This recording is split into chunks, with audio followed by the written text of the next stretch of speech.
When it comes down to it, there's no single score that makes you good. Having a score higher than 660 is generally a good place. You'll need to have a house that's within your budget and something that really works for you. If the loan you're going for makes sense, you should be all right.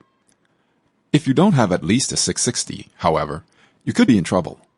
You may still qualify, but it's difficult to say.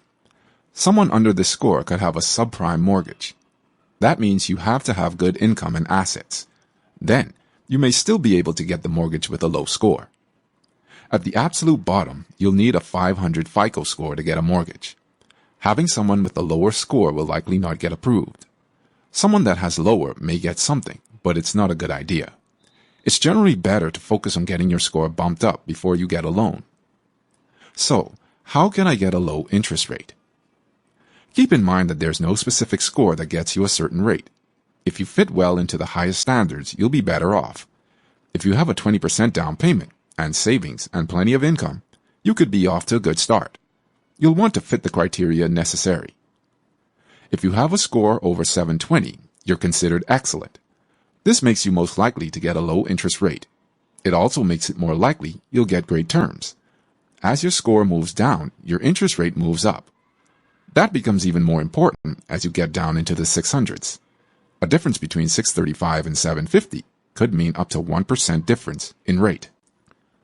Something called loan level pricing is about your credit score scale. It means that every 20 points your score moves, your rate changes. Going down a level means an increase in your overall cost. The opposite happens when you go up a level.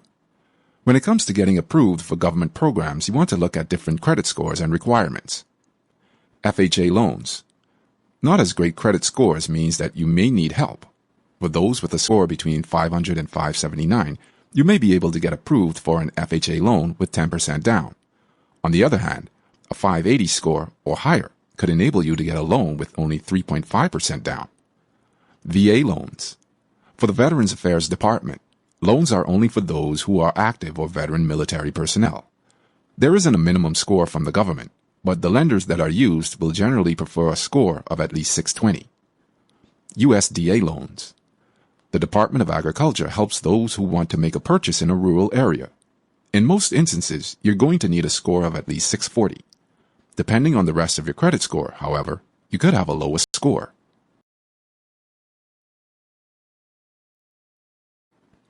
That's it for now. On our website, you can find more posts, as well as calculators and other financial tools. If you consider to apply for a mortgage, we would love to know your thoughts. So feel free to share them with us in the comments below. I hope you enjoyed it, and don't forget to subscribe to our channel on YouTube to get more free financial educative videos.